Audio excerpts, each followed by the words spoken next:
Civil society organizations, also known as CSOs, have rejected the planned resumption of oil extraction in Ogoniland, citing environmental degradation, social injustice, and lack of meaningful community engagement. The groups, representing various stakeholders across the Niger Delta, argue that Ogoni people have suffered decades of reckless oil exploitation, resulting in severe environmental pollution and health impacts. The CSOs are demanding that the Nigerian government and oil companies address the environmental crisis in Ogoniland before considering any new oil extraction activities. They are also calling for the implementation of the United Nations Environmental Program, that's UNEP report recommendation, which highlighted the need for a comprehensive cleanup of the region.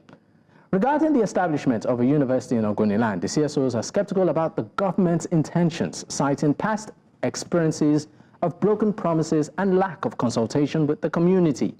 They argue that any development project in Ogoniland must prioritize the needs and concerns of the local people. The CSO's rejection of oil extraction and university establishment in Ogoniland was a clear indication of the community's frustration with decades of exploitation and neglect. It remains to be seen how the government and oil companies will respond to these demands. Well, joining me in the studio to discuss this is Innocent Adulugba. He is a journalist and social commentator. He joins me physically in the studio. I also have virtually Dighi Mathew, is the national president of the Indigenous Youth Council of Ogoni people. Gentlemen, thank you for your time.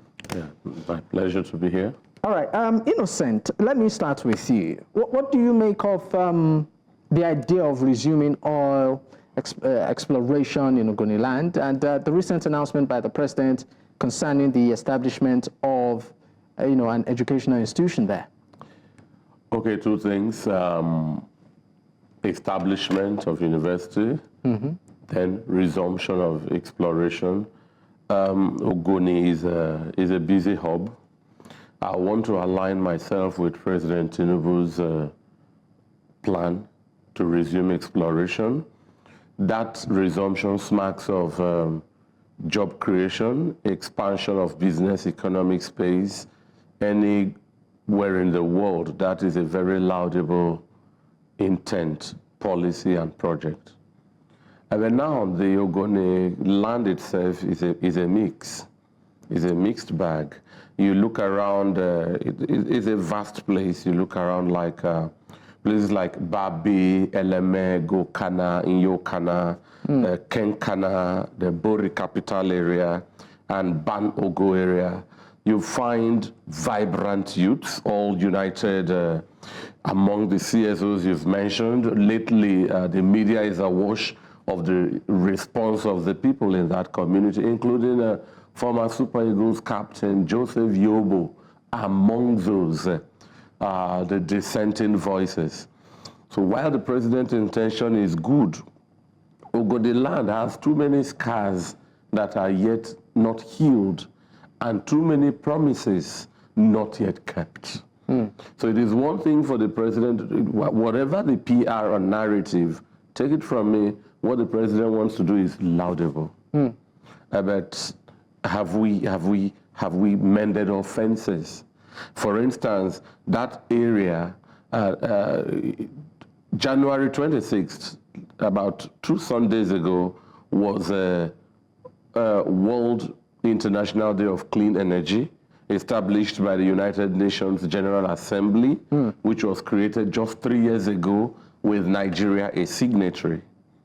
Now, Ogoniland, by United Nations Environmental, the UNEP you mentioned, is listed as among one of the most polluted areas in the world. So the CSOs are calling for certain things. One, the meeting the president held in Abuja, for them smacks of selective people who do not represent the entirety of the Ogoni interest within the spectrum I have explained to you, which is real. If you go there, you see there. Then two, they say the meeting should be wider to include youth and women. Such inclusivity can give them hope. 3, they are looking at the condition of the government earmarking $1 trillion for environmental cleanup and mop-up as specified by UNEP. And then lastly, it looked like a political coincidence for the government to be promising the establishment of a higher institution on the brink of returning to exploration. And mind you, that exploration has been on break since 1993 when protests about pollution forced the biggest presence, I'm rounding up, Shell, who were among those who resumed exploration there around 1958-59 to sell their biggest offshore interest around $2.4 billion and quit the place. So in the last 2 decades, exploration has been shut down, but oil spillage had not stopped it. I mean, these are pivotal issues. Let me bring in Mathew Dighi. Mathew Dighi is the national president of the Indigenous Youth Council of Ogoni people. He, of course, to a very large extent, represents a percentage of the young population there. I'd like to ask, on behalf of the young population there, quite a number of them, what is your reaction to some of this announcement by the president? Resumption of oil exploration and also the establishment of a high institution. Your session today again. Let me quickly start for the oil resolution in Ogoni. And I would like everybody should come down and then reason and then get the sense of belonging. Ogoni have gone through a lot of environmental issues.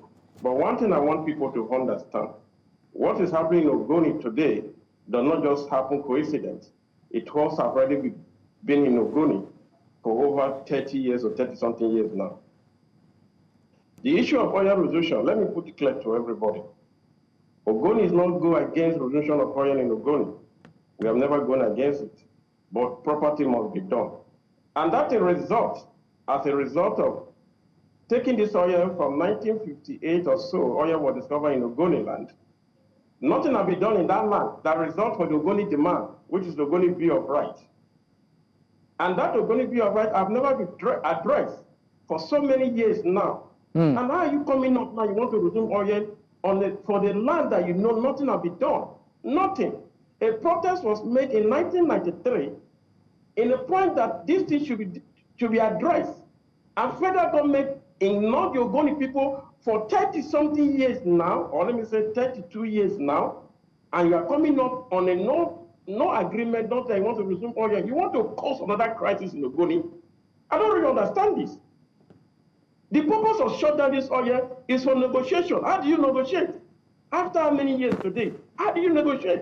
No compensation, nothing. Even the Ogoni environmental degradation or Ogoni impact assessment study done by UNEP report, nothing has been done. Let me put this thing clear to anybody that's talking against the Ogoni people. The Ogoni cleanup in the UNEP report, it was Ogoni Environmental Restoration Authority. That was the name that was given to that exercise called UNEP report. It's not IPREG you are talking about today. So they should not play politics to Ogoni people. It's a no. As the president of the Indigenous Youth Council of Ogoni, I will advise everybody should come low and do not take Ogoni for granted. The issue in 1993. Dighi Matthews, are you there? I understand we have a bit of connectivity issues with Matthews. We'll use this opportunity to go on a quick break. When we return, of course, we'll definitely pick up. Do stay with us.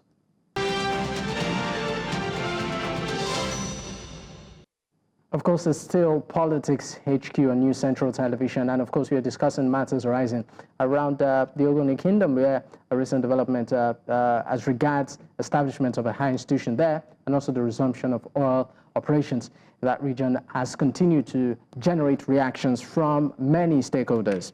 Now, let me come back to you, Innocent, on this one, because we really press for time.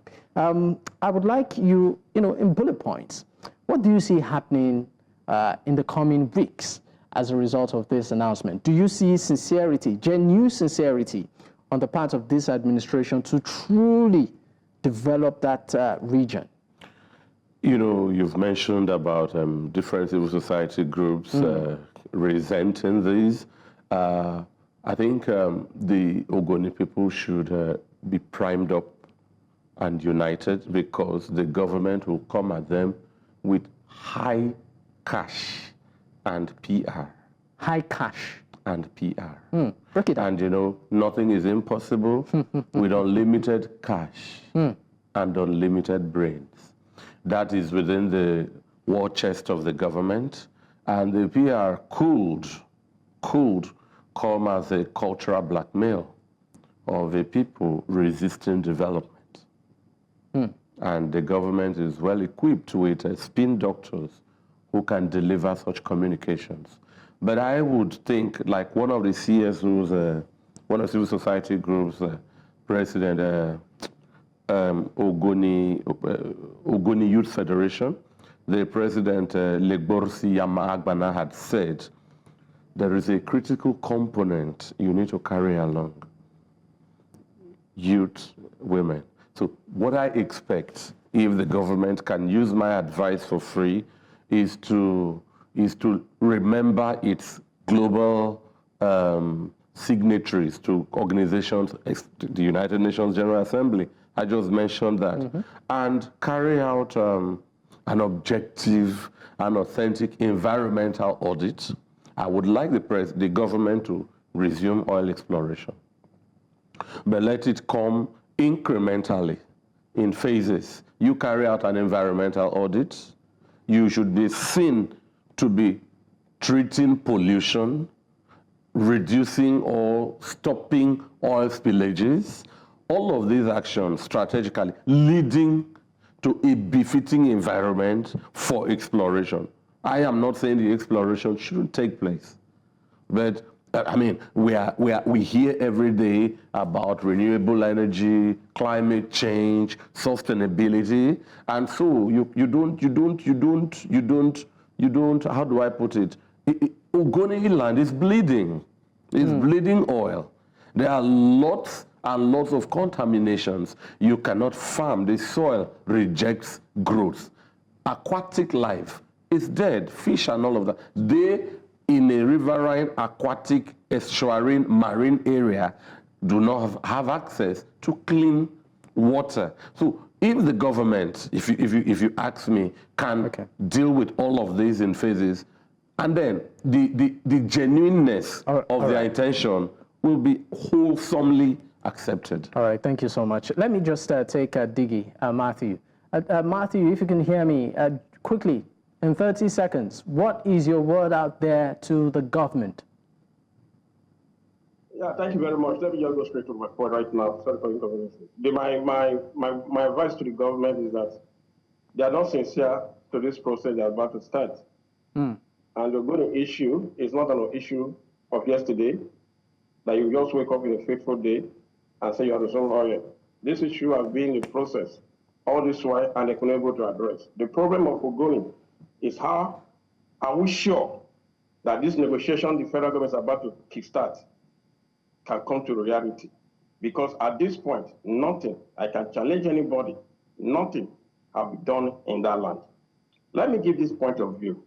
If they know they have the Ogoni at heart earlier before now, like having a sympathy to the Ogoni people by losing a great man like Ken Saro-Wiwa and others, I think clearly they have done something unique earlier before now, like example of the environmental University of Technology. It's not an issue that we are bordering on. Universities are all over the state in Nigeria, so it's normal. What about the Center of Excellence that already been stated in the UNEP report? What have we done with that? All right. What is happening in Ogoni? No water, no light, no road. All right, Dighi Matthews, I'm sorry, but we really need to go. Thank you so much. Definitely, we will resume this subject again and discuss it extensively. But I'd like to say a big thank you to you, Innocent. Thank you for your time in the studio and on the program. And Dighi Matthews, thank you also for your time.